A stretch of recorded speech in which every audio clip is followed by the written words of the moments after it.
Hey everyone, my name's Adam Archer, and today we're going to be taking a look at a Gerber knife. This is the Gerber-Emerson Alliance. So it was designed by Ernie Emerson, produced by Gerber, and thus they call it the Alliance.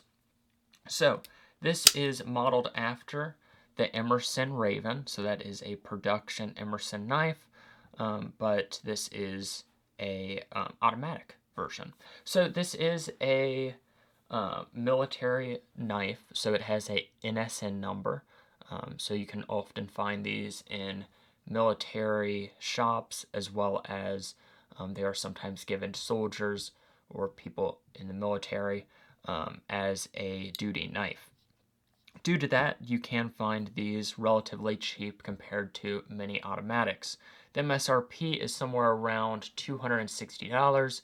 However, in retail shops, you should be able to find them somewhere around $130 to $160. And then on the secondary market, somewhere between $90 and $100, you can pick up one of these in brand new condition. So, taking a look at the knife itself, let's look at the handle first, then we'll go to the blade, or I don't know how I'll do it. But let's start at the handle. It is a T6 aluminum, or 6061 T6 aluminum handle with a black coating on it. It does have a texture, so it's not a smooth aluminum. Let's zoom in so you can see that texture. I believe they call it a fly net pattern, so you can see it is a very net-like small pattern on there that does give it some nice texture as well as that coating, and it does have these channels that they have milled into that so that it's not going to slip out of your hand easily. Going up here, you see that this is a push button automatic, so you have the push button as well as a plunge type safety or a pin type safety.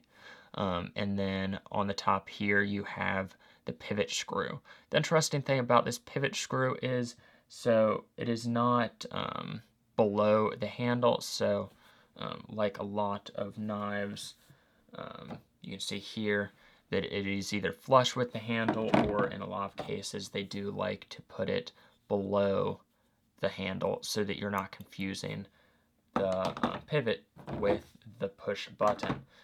In this case, you may actually try to push that pivot rather than pushing the button because they are relatively close. The interesting thing that I found about this pivot is that it actually has two sizes of hex rather than a single size. So you can see it has a outer part, and then inside it has another screw that I found very interesting. So in case one of them strips out, you are still able to adjust that pivot.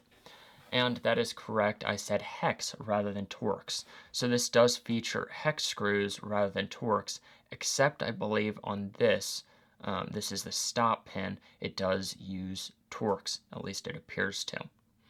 So I think the only other thing that I haven't talked about on the face of the handle is, of course, this lanyard hole.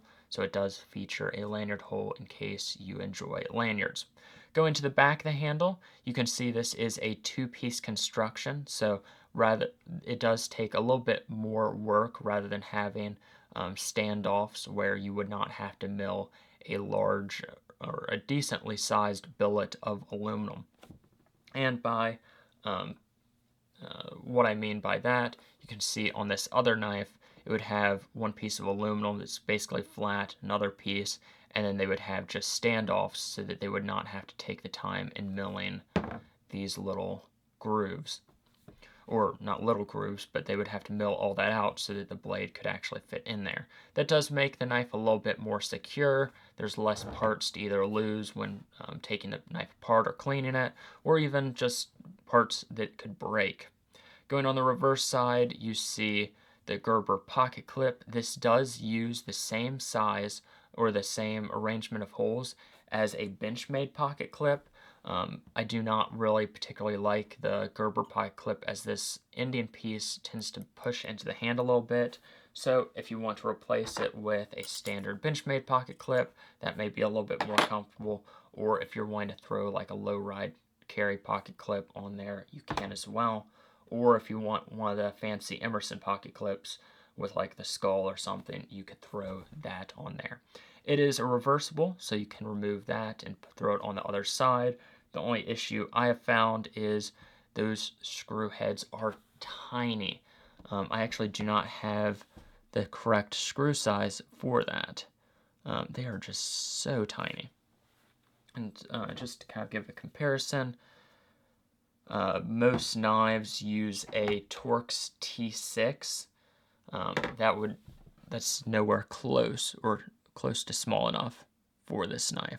So that is one downside. Good luck finding a screw or a set of bits that are small enough to actually be able to loosen up the knife. So going to the blade, of course, that is one of the things that you guys want to see. It says, or it features, of course, the Gerber logo, and it is made of 154 cm blade steel. So that is a very decent blade steel. You're not going to have any issues with that. Very popular with Benchmade and other premium knife makers. One of my favorite things about this blade is the coating. This is a oxide coating that almost gives it a Damascus-like appearance. You can almost see waves and that type of stuff in it, which does make this very attractive. As you can see there, it does have the Emerson Design USA on the back. So this is a US produced knife. It is 3.5 inches long, the blade is. And it features a drop point design. Let's see, what else is there about this knife? One of the things they do mention about this is the deep finger groove on the handle that makes it both easy to use or easy to hold with gloves on, or it makes it so that your hand cannot easily slide up onto the blade. Regarding the grip, there's plenty of texture on this, both from these grooves on the handle, the fly netting pattern, as well as there is some jimping on the back here. So you do have a pretty comfortable and secure grip. Emerson is really known for the ergonomic grips, and I think they did a good job on this knife. So I'm 7.5 minutes in, and I've only opened the knife once. Let's show the opening on here. This does have a safety. It's right next to the push button, so you can actually press them both at the same time. One of the interesting things I find about this safety, though, is it is separate from the push button, so it does not actually affect that. When you press the push button down, it does actually slightly release the blade, and thus results in, if you press the safety only after pressing the button, you can actually release the blade that way as well. You can lock or push the safety when the knife is in the open position, and it will prevent the knife from closing. You can see there is a little bit of play when you're pressing down on the push button and just have the safety on. So they are separate mechanisms. The safety does not prevent the button from being pushed. In regards to the blade to handle ratio, you do have a little bit of room on the back here where the blade does not reach, so you won't be concerned about accidentally getting cut there, although that does mean that you don't get a full blade length of what could fit in that handle. But there you go. That is the Gerber Emerson Alliance. Some cool features, some that are downsides. My favorite thing really about this knife is the look of that blade. It's just very attractive. A lot of knives will have just a flat black coating. Let's compare it to a Emerson knife by, what is this, Kershaw. So you can see that has more of a flat black coating versus the oxide coating that looks super nice on here. We'll just show that close up as well. There you go. So what do you guys think about this knife? Do you like it? Dislike it? It does have some unique features. Although it doesn't seem to be a very well-liked knife.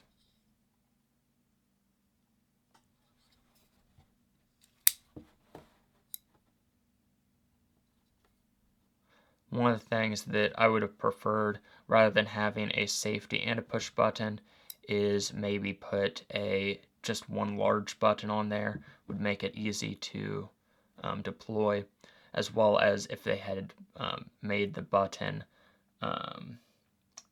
what's it called, kind of underneath the handle, so that you actually had to push in. This is actually slightly above the handle, as you can see there, so it could be easily, on this side, there we go. So it's slightly above the handle, and you could actually depress that without intending to.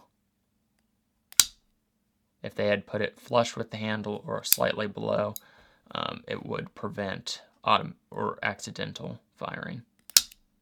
So there you go. Let me know what you guys think. Do you like the Gerber Emerson alliance? Do you dislike it? Why? Why not? Thank you guys for watching. Have a great day.